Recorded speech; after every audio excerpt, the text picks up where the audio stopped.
But the insects are extremely clever. And if you talk to a good entomologist, he will scare the wits out of you, because he will show you the most conclusive reasons why insects should ultimately take the whole planet over. Fortunately, we are not absolutely abominated by flies, because we have lots of spiders. And we have birds. And so birds and insects are mutually necessary to each other. And especially flowers and insects have an arrangement with each other whereby one could say of flowers and bees that although they look very different, they are one and the same organism. Flowers perfume and color. Bees buzz and fly around. But you can't have the flowers without the bees, and you can't have the bees without the flowers. And so you can think through relationships between every conceivable kind of organism, into which you must add things like atmosphere qualities, gas content of atmosphere, on and on and on, until you suddenly realize that what you call your mind and intelligence and your very brain and body is utterly involved with this network of other kinds of organisms existing at a special temperature in certain gases, which could only be found in certain kinds of solar system. Now then, seeing that should give every technologist pause,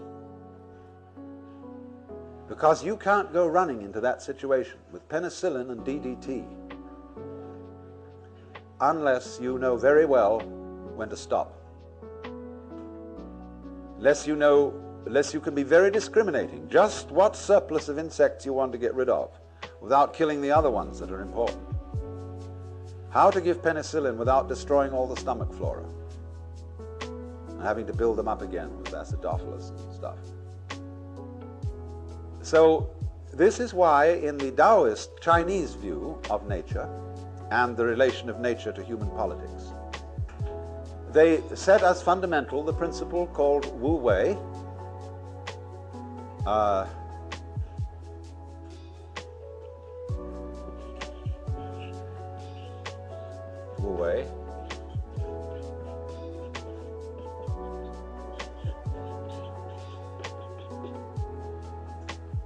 which means non-interference. Not quite what we mean by laissez-faire, but rather close to it. That is to say, when you act upon nature, and you can't help but interfere.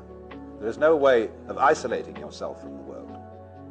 Every time you breathe, you interfere with something, see?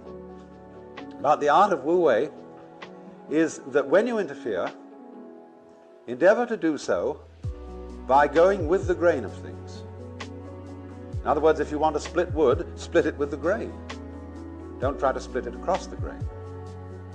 And likewise, when you want to pick a fight, don't use violence, but use the other person's violence to bring about his downfall. That's judo. And that judo is applied Wu Wei. Sailing is Wu Wei. As distinct from rowing, which isn't. So then, the Taoists, you see, recognized that there is this universal organism. And they thought of the cosmos as a great organism without a boss. There is no one in Chinese philosophy making the world happening or ordering it. There is no, as it were, central principle in the middle which sends out commands to all the subordinate parts. But rather, that the thing organizes itself. Their word for nature being zran, meaning what is so of itself. So they saw the whole cosmos as a self-regulating organism, and they further saw that the individual is not merely a part of that organism. He is an expression of the whole thing. And the whole depends upon this expression, just as much as the expression depends upon it. And that was the principle of mutual interpenetration, which is called in, well, it's more familiarly known by its Japanese name, Jiji-muge. The principle of the network. Between thing event and thing event, there is no obstruction.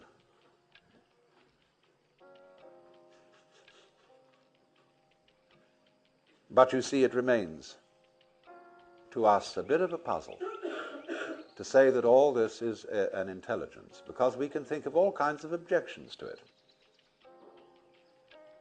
We can think, if by some conscious science we were able to construct the universe, we would do it a little differently. We would have improvements to suggest upon mosquitoes. We would, perhaps a great surgeon might suggest that the human body be organized a little differently. We can think of dozens of things. But you find the curious thing is this. When you try to think out carefully how to improve the world, and then you realize is what the consequences of your suggestion would be, you wouldn't like all of the consequences. Hence the saying, be careful of what you desire. You may get it.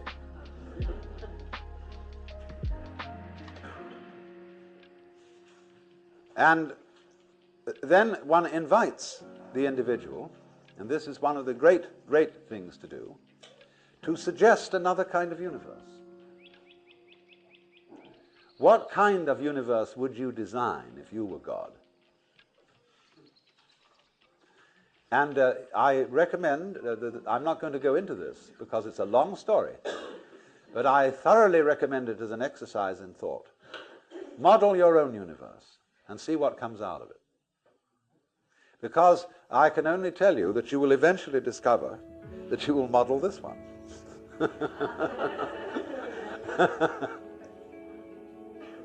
And you'll find out, you see, that it's based on certain absolutely fundamental principles, which of course includes the game of hide and seek. Now you see it, now you don't, which is vibration, which is the same thing as energy. You've got to begin with that. But that, once you start with that, it implies the rest.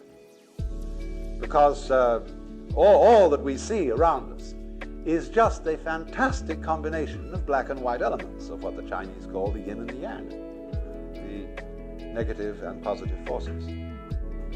And it all leads to this, but in an incredible dance.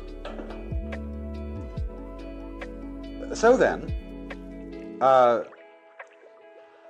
you have difficulty, though, of course, in seeing the world as an organism. Because when you look out at the stars,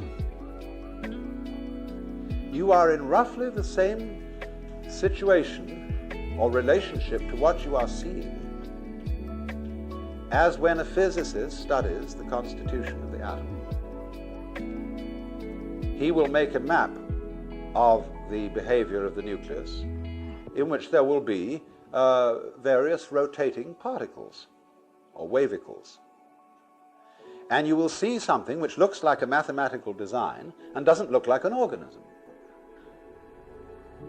Because we expect an organism to be a kind of gooey thing with blood and flesh and wriggles and so on. So if you looked only through the microscope, you wouldn't see the organism.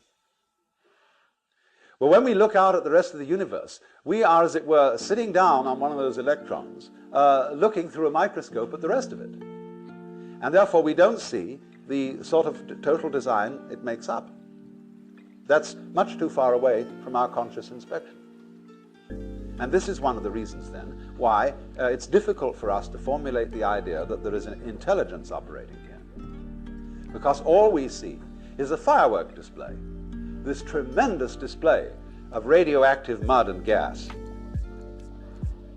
And one would say, well, it's just a kind of a contraption that happened to arrive there, and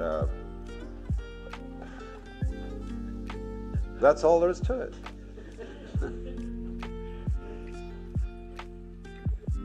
But the funny thing about man is that he can put himself down and say that he is an accident a kind of colloidal chemical accident that occurred on this very unimportant rock,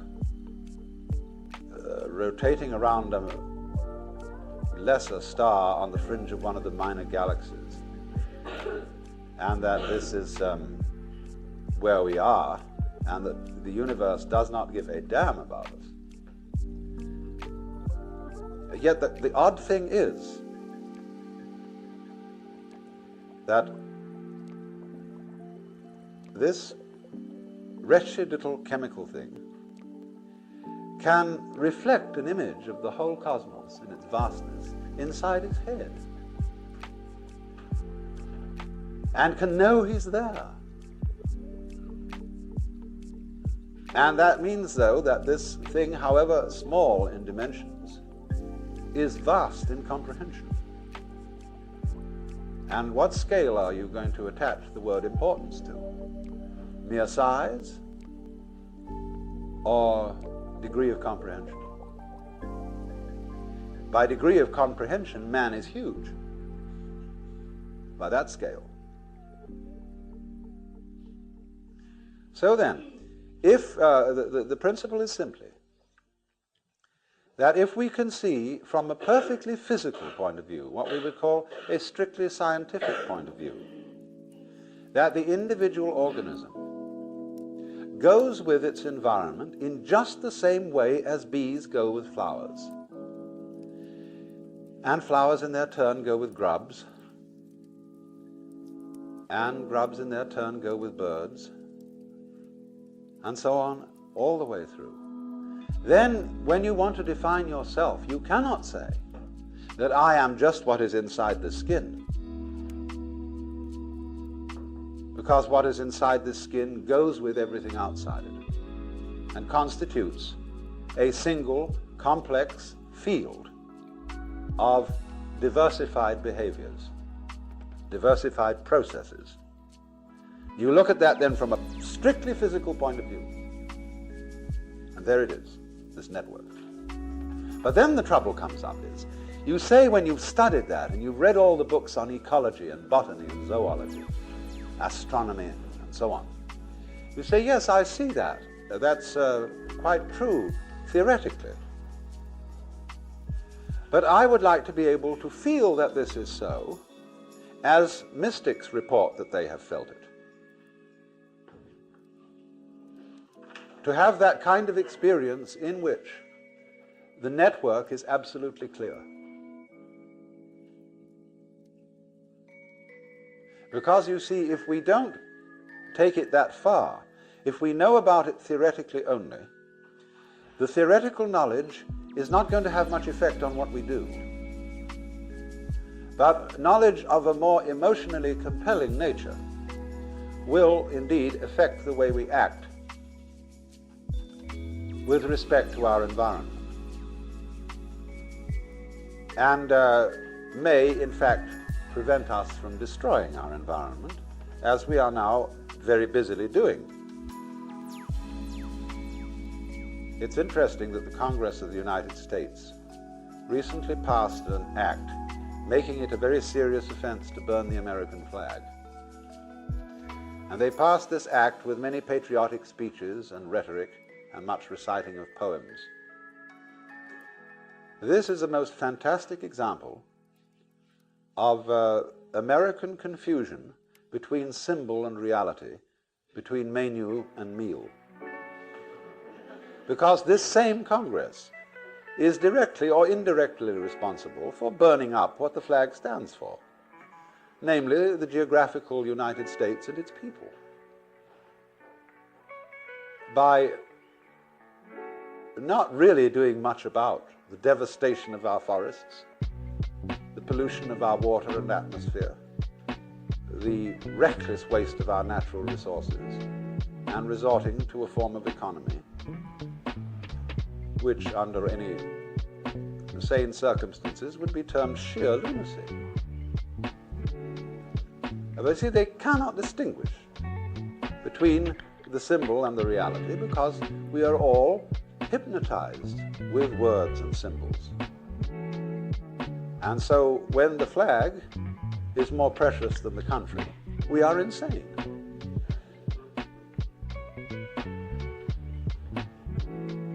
When you say, I love my country, and what you mean by that is you feel certain emotions when you salute a flag, you don't love your country at all. Because to love the country means to participate in its life in a loving way, in a considerate way. And after all, our animals are, in a certain sense, members of the United States.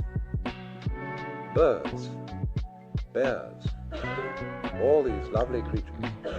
And what we are doing is we are getting rid of birds at a fast rate. We've reduced certain populations of birds by as much as 75% in the last few years. Because they eat our poisonous insecticides and so on. And eventually they get into us. That's love of country. So, as a result of this confusion, you see, a failure to see that the outside world is not a kind of chunk of mineral resources and cows to be exploited and to be just eaten up. If we do that, we turn ourselves into a swarm of locusts on the planet. The price for eating beef is that you must farm beef. You must conduct husbandry. You must help cattle to multiply, and you must care for them properly. The same with fishing. We have not husbanded whales, and therefore they're on their way to extinction. This is the price, that you've got to cherish the animals that you live off. And then furthermore, after that, to put in my particular prejudice, you've got to cook them properly. You don't just chew it up because it's supposed to give you energy. It'll be good for you.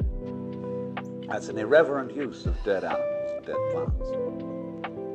They give their lives for you, and the proper response to that is take it with reverence, and that means cook it well.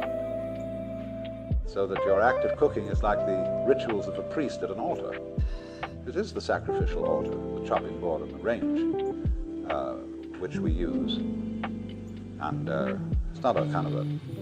Kitchens are not to be looked on as sort of lavatories where you throw things together to put in at the upper end.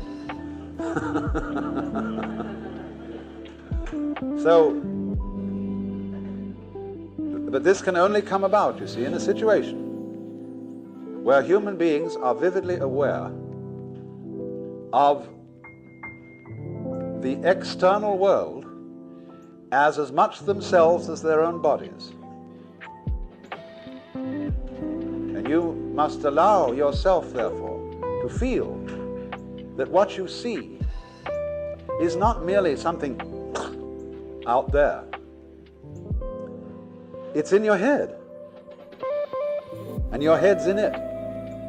And these things mutually interpenetrate each other like this. Now it's in your head, now your head's in it, now it's in your head, now your head's in it, like this, you see. And this rhythm sets up what we call vision. So if you see that the external world is as much you as anything inside your skin or anything inside your head, then you have a certain respect for it. And no longer consider matter, for example. Take a piece of wood. A piece of wood is not just a chunk of stuff. But people think about wood that way. You can't be a good carpenter if that's the way you think about wood. We think we're dealing, you see, with these inert, unfeeling blocks of stuff. Rocks have no feelings, of course. Bang it around. Mountains have no feelings. Blow them up with dynamite. But they do have feelings. And if you hurt them, this is the Indians say, I've just been with a whole bunch of Indians. They say the continent of the United States is getting ready to shake us off as a dog would shake off fleas. They say the storms are going to get worse, the earthquakes worse, the floods worse, and the insect pests will multiply in all sorts of strange ways and finally get rid of us and leave the land to the Indians who originally owned it. Let's have a brief intermission.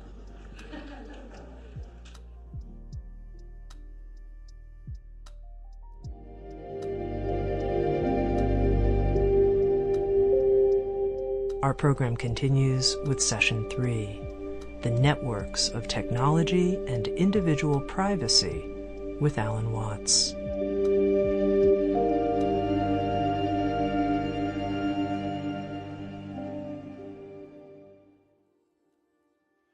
The question arose this morning about the problem of whether the extension of the network, especially by electronics, might not abolish individual privacy. And I said I was planning to devote this afternoon's session to that problem and some of its ramifications.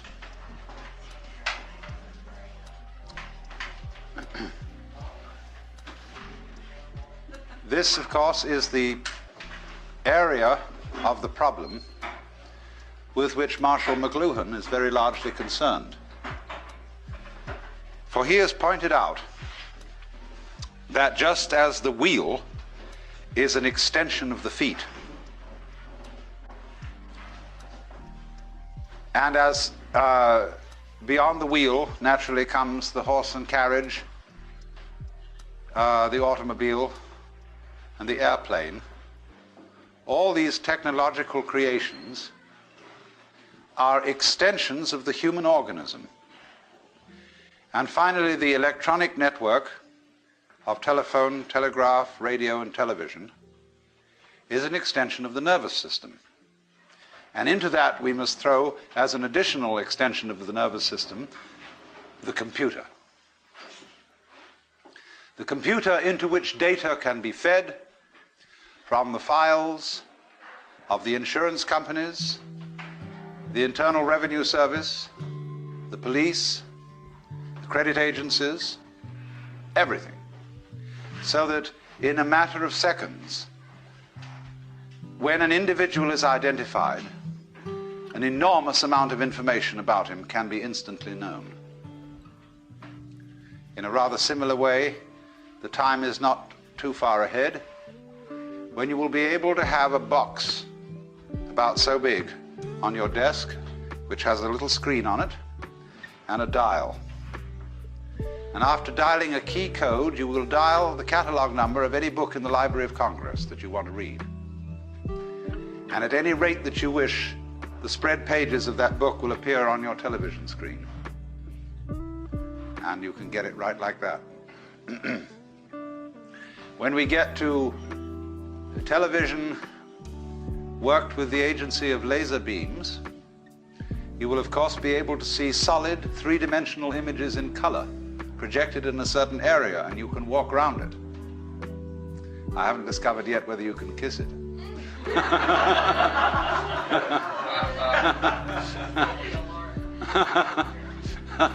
But when you get a phenomenon like that, it begins raising the question of where somebody actually is.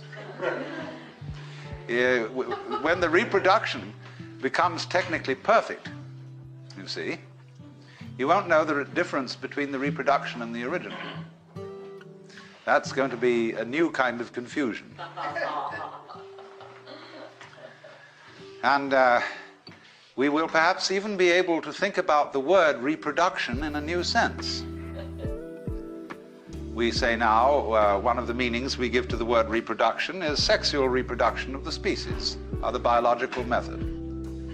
Then we have reproduction through photocopy and all that kind of thing. Let's suppose, too, that we begin increasingly to be able to manufacture the parts of the human body in very perfect kinds of plastic, so that when your heart goes wrong or your kidneys go wrong, the surgeon will simply replace them with a plastic reproduction, which will work equally well. And perhaps they'll never be able to reproduce in plastic the brain, but they can at least put in there a radio device which will connect with a computer system of some kind, which will do the same job. So that then, after the years go by and your parts have been replaced, the serious question arises as to, are you the same individual? And we would say, well, no, you've been entirely replaced. But that happens normally. Of course it does. You're being replaced all the time, though by a different method. And just as, say, an institution like the University of California, which is a very rapidly changing university, if for some mysterious reason it remains the University of California, recognizable as such, even though the students, the faculty, the office and administrative staffs, and the very buildings themselves are in a state of flux, so that they hardly remain a constant for 5 years in succession. What then is the university? The university is a pattern of behavior. And the organisms involved in that pattern keep changing. But the pattern retains an identifiable continuity. So does your body. So does the whirlpool in the stream. So do the hot springs down below, although the water is running through them all the time and is never the same.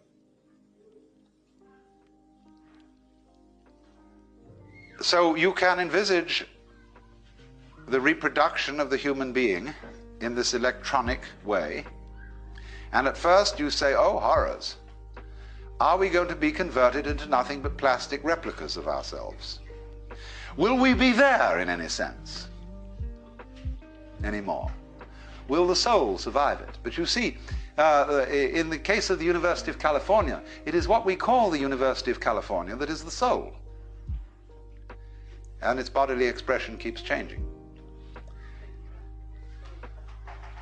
So, when we find out that we are electronic echoes of ourselves, being perpetuated through the ages, we shall come to the astonishing conclusion that that's what we already are. Only we have to do it again ourselves in order to realize it. We are already the most remarkable electronic patterns from the standpoint of physics. So let's a bit lay that bugbear to rest. Although I must say, there is something about plastic in its present stage of evolution that is somewhat repulsive. There is a state of consciousness which those who are psychedelically hip or hep call the plastic doll, in which everything looks as if it's made of plastic, as if or patent leather or enameled tin, that it only reflects light and has no light inside it. There is another side to the vision whereby everything becomes living jewelry with light inside, a kind of beatific vision as distinct from a diabolic vision. And at the present stage of its development, plastic always suggests the diabolic vision. But it is through the diabolic vision that you gather the deepest insights. It's really profounder than the beatific vision in a certain way. Because if you can go down into any experience, I hope you understand the meaning of this phrase, go down into.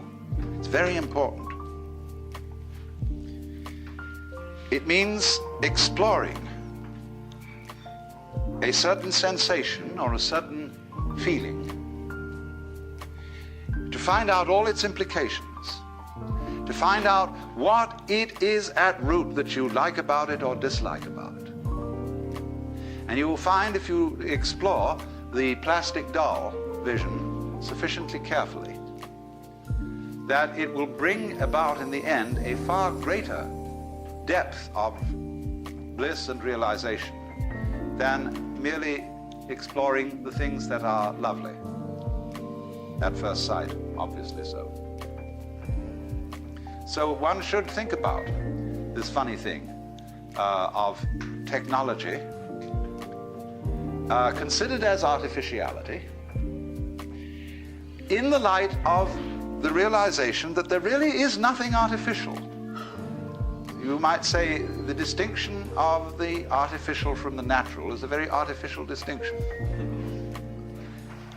That the constructs of human beings are really no more unnatural than bees' nests and birds' nests and constructs of animal and insect beings. They're extensions of ourselves. So then, what about the situation when it arises that we are all computerized, that no one is hidden? I want you to notice something already about the Bell Telephone Company. They have a regulation whereby you cannot switch your telephone off. You may have an extension in the house and you may switch that off, but you may not switch off your main phone. And if you leave it off the hook, it starts screaming after a while. They project that not many years hence, the ordinary telephone will disappear and every individual will carry around with him a thing about the size of the old pocket watches. One side of it will be a TV screen and a speaker. The other side of it will be a set of buttons, over which you just place your finger to activate them. You will be able to dial world information, who will give you the number of any given individual. If he doesn't answer, he's dead.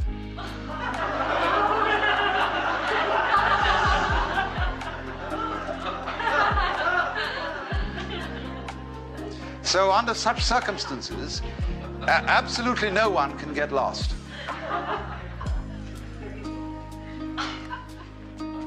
And then you see, as this moves on, let me develop some of its further possibilities. People like Toynbee and McLuhan have noted that as technology progresses, there enters into it a quality of what they call etherealization.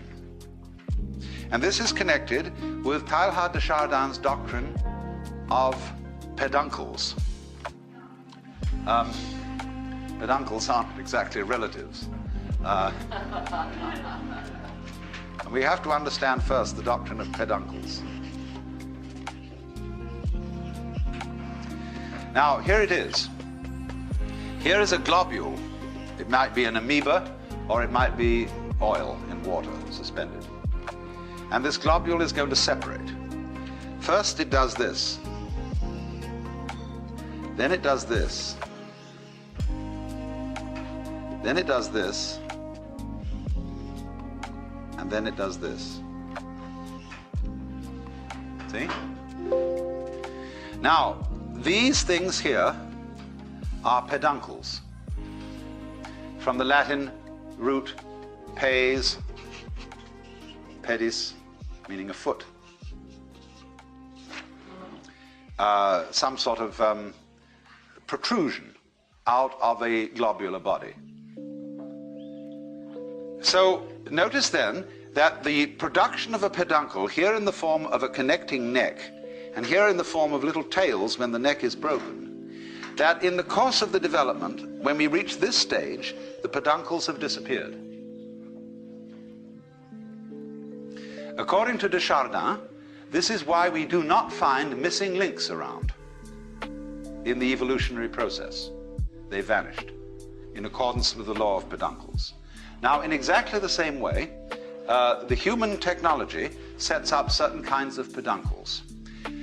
A road, for example, or a railroad is a peduncle, because with the development of automotive traffic, truck traffic, the railroads become increasingly obsolete.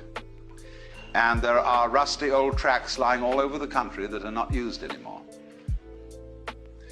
And then with the development of aircraft, the road tends to become obsolete. With the development of radio, the wire as a connection, as a peduncle, becomes obsolete.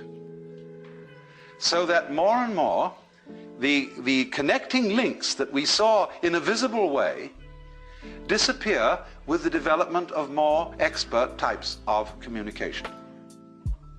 We can easily take this a step further. When we develop a form of electronic communication, such that you don't even need to take a plane. You want to see, supposing I want to see my father in England. We both have these laser beam TV jobs, And just like that, I can recreate in front of him myself and my exact environment, everything around, just as if he was sitting in the room. And I can do that with his set on the other end. So that eventually we don't need to take the plane. You can conceive, as some science fiction writers have, what seems to us a rather appalling situation, where you never need to leave the place where you're sitting. All food supplies and everything are automatically delivered.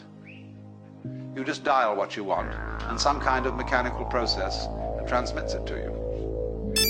Then they go further than that.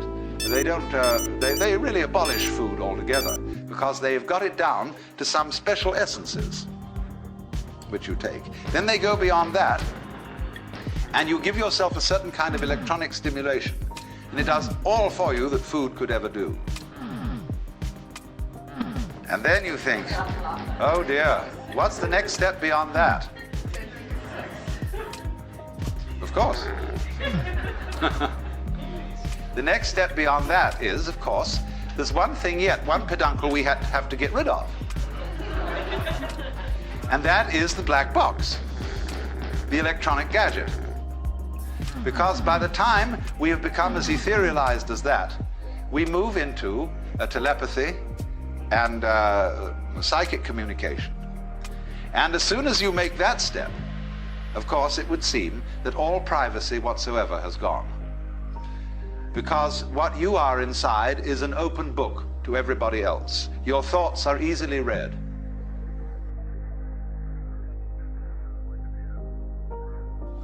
And therefore, you may say at first, ooh, that is the conversion of humanity into an anthill of the worst type. And this is, in a way, naturally, what all properly educated Americans, and I will add properly educated Britishers, and some other peoples, dread. It is said the Englishman's home is his castle. And everybody needs a castle, a place where you can get away from it all, and just be yourself. But even then, when you're away from it all and you're just being in yourself, you've unfortunately got a lot of thoughts inside your head that aren't yours. Because you think in the English language, and that was given to you by other people, and contains their prejudices, that you can't avoid them in thinking. Japanese people will say that when they think in Japanese, they can have certain feelings that are characteristically Japanese. But when they start thinking in English, they can't have those feelings. And so you are very, very much really in the sphere of public influence when you start to think. And if you listen carefully to your thoughts, insofar as they are uttered in words and they